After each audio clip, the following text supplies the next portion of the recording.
Hey guys, it's Morgan here from Earth to Ocean Adventures. We're about to get on with our next product review that we're doing today. But before we do, guys, don't forget, if you like our videos, hit the subscribe button and like the video, leave a comment, tell us what you think, and we'll get back to you straight away. Cheers, guys. Hey guys, so here's our product here, the Meikon underwater housing for the Sony a6000. Now I just want to mention a couple of things about myself. I come from a marine background. I am a dive instructor, marine scientist, and also a skipper. So I've used a lot of this equipment, underwater equipment before. So a fairly good, honest opinion from someone who's got fairly good experience. Now when I took it out of the box, one of the first things I really liked about the housing was it feels solid. It's a plastic housing, so it is completely plastic underwater housing, but it felt solid, it felt strong. Which normally when you buy something from a Chinese company, you get it and you think, oh, it looks like it'll do the job, but it probably won't last long. Well, these last a while. Now, the other accessories you often get in the box, you've got the lens cap here to protect you from getting scratches on the lens. It also came with a diffuser plate, and the diffuser plate just clipped in through this little ridge through here. Now, I never use a diffuser plate because unless I'm using strobes on my housing, I will not use a flash underwater. Now we've also got these little ports here. They're clear ports for the flash, so if you do put a strobe on, you can put the optical fiber cable from these ports to your strobes to activate them. Another thing that's really nice about this is the latching system. So the latching system is push up and open, and it's got quite a strong hold to it. It feels really good when you open it. Really solid and well constructed once again, and then when you put it close, nice clip down, and you can just check here. If that's down, then you're locked, and if it's stuck up, you need to push in a bit harder, make it clip down. Now, of course, using the camera, we want to have access to all our functions. Now, this has all the buttons. Every function available on the Sony Alpha is also available through the underwater housing, including one that often can't be included, is not included, I say, not can't be, is not included, and that's to here in order to actually zoom in and out of the lens. Now, if you've done a bit of underwater photography, you know that ideally you should never zoom when you're doing underwater photography. You should try to get closer, but look, there's the odd time, even I'm guilty, that I will use a zoom function.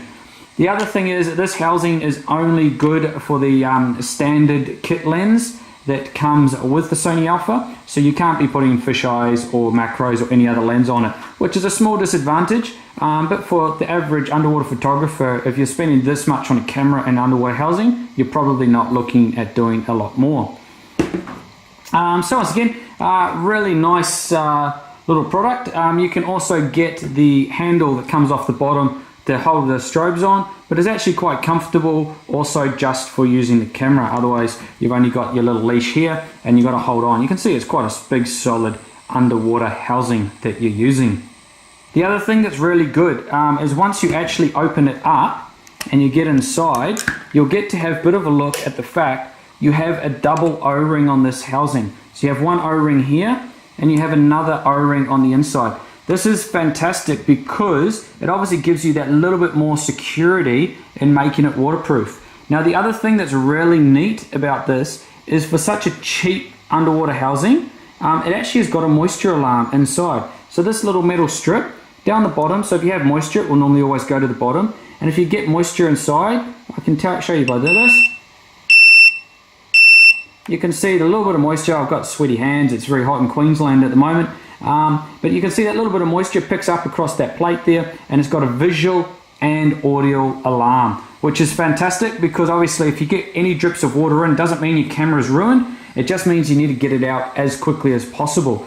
So by having that visual and audio alarm means that you are fairly secure in that sense. Now, it's got the hot shoe up the top that doesn't do anything other than you can obviously use it to mount a GoPro or other accessories if you want to on the outside of the housing. It's just a hot shoe bracket, not any connectivity to it whatsoever. One other thing with this housing, guys, is that when you are using it, with a mirrorless camera, you obviously have the option for the viewfinder and the LCD screen when you're using the camera. When you put it in the housing, you need to go to your menu settings and actually select LCD screen permanently.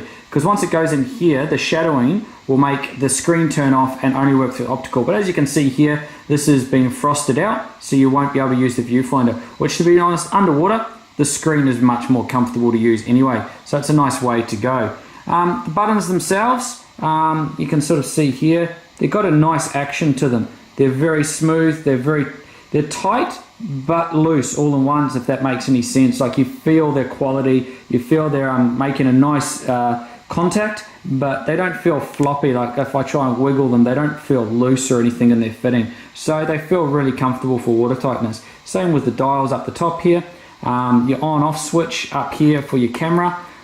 I really can't knock it. I'll talk more about it, but basically I think this, for the price you pay, is an absolutely fantastic little housing. You get absolute bang for your buck with these guys. Really well done. Of course, one thing you want to know is how deep does the camera go, and it even got written on the case there. It goes to 40 meters or 130 feet. So for your average recreational diver, that's obviously your recreational dive limit, so you don't need it to go much deeper than that. So it will pretty much do everything you need it to do. Now, one of the big things I find on the boat is these O-rings here. This is what people never look after properly. They assume that you can just open and close, and everything will be okay. But in fact, all it takes is a little bit of here, a little bit of dust, and in actual fact, silicone, which they tell you to put the silicone grease on. When you put it on, you put a dab on your fingers, you rub it till it's just a sheen on your fingers, then you rub it around your O-ring. If you can see chunks of, or if you can see silicone grease on these O-rings, then you have too much on. All it's actually there is to put a sheen on to create lubrication, so that when you push them in, instead of getting that sort of rubbing feeling of a rubber against plastic, it actually slips in nice and smoothly. That's the point of the grease, not to put it on and actually use the grease for seal. The O-rings are the ones that do the seal. So just a little bit of a maintenance tip there, guys, because I do see that a lot of the time out in the water, people either not looking after O-rings or going overboard and doing too much by putting too much silicone grease on. Then when you do shut a case, it's always good to just push the pressure from there and then slide all the way up to the end and then lock down. If you just close it and push here, you can create a little bit of bowing. Rarely and definitely shouldn't happen, but of course we are working with pressures here. So it's just a little maintenance tip. I've seen this, and I'm not just referring to this housing, I'm referring to anything that says it's underwater, waterproof. Just take a little bit of care in looking after it and maintaining it. Also, the other thing, when you have finished with your camera, put it in fresh water on the boat, okay? Keep it sitting. Even before you put the camera in, you have ready to go for the dive, throw it in a bucket of water, okay? Leave it sitting there. Then when you go for a dive, jump in, go down, take your photos, come back, put it straight back in the water. One, because you want to make sure that all the salt, whether it's in buttons, okay, whatever, you want to get all that salt out. But more importantly, you don't want this sitting in the heat, so you get heat differences between inside to outside. So you want to keep it the same so you don't get condensation happening. Also, when you do wash it, just remember, push these buttons in while it's in water and turn everything so the fresh water can get right in. Make sure you get no buildup of salt crystals anywhere inside the camera. Now, just a little bit of tips on maintenance and looking after your housing and making sure you're doing a good job so that it lasts a long time. First thing, guys, obviously you've just bought a new underwater housing. You're going to put your expensive camera inside. Before you do that, close it all up as if you're going to go for a dive. Take it for a dive and just check for leaks. Okay, this is not just for a cheap housing. This is for any underwater housing you buy. You want to make sure, because there can be manufacturing faults, there can be all sorts of issues that may occur. By testing it, you're then making sure that your precious camera, which is inside and you spend a lot of money on, will not get damaged. Okay, so do a quick water test and then put your camera inside then. Now, one of the other accessories that you can buy is a red filter or a dome port. Now, I did get the dome port and I do have the red filter. I got rid of the dome port because it didn't give me much of a fisheye effect at all. In fact, it was quite disappointing, so I got rid of that. Also, we travel a lot and it was just too bulky to take. For 50-50 shots, which is probably what it was good for, we actually have one already for our GoPro, so we don't require that. Now, the red filter, if you've do a bit of underwater photography, you know they always recommend to use a red filter to actually get the better quality colors from your images. Now this is great, except if you're in shallow water, you're going to get a lot of red. And if you look at some of the examples here, you'll actually see that the red filter has given too much red. So it looks quite terrible, to be honest. So I took that off when I was in shallow water. If you go deep, if you know you're doing a 30-meter dive, I would put that red filter back on. Ultimately, down the road, I really want to buy myself a set of strobes, and then I'll get rid of having to worry. I'll just put an artificial light source there to restore all the colors while underwater and diving. But the rest of it, if you look at these other examples, these are some photos that I've taken from underwater. It performs great. It's just your camera, it is underwater, it is dry, and it's taking photos just as you want it to. So all in all, the performance of the housing does exactly what you want. I was able to completely control manually. So I was using my manual settings here and here to adjust aperture, shutter speed. I could get in, I could do my ISO, I could do all that sort of stuff while I was underwater. Of course, I've talked a lot about the housing and how I really like it, but the big question's got to be when you're looking to buy something is what's wrong with it. It's great, okay, it does everything it says it does, but what doesn't it do? Well, to be honest, I haven't found any faults of what it can't do. The only thing that I would say that I didn't like on the camera, that I would probably prefer that they did, was the shutter button just here. It's actually a button, which means that I have to push it like this. I like the old one, a lot of underwater housings that have a lever button just here. Makes it nice and comfortable to use. So this one has the button just there. So look, the camera housing, nothing wrong with it. What I would like to see though is just the trigger here. I did notice that Meikon do this for other camera cases that they have. It's just this one that doesn't have it. Other than that, guys, honestly, I cannot fault this housing. It has been absolutely fantastic. I've used it on multiple dives and I have not had any issues or any failures whatsoever with it so far.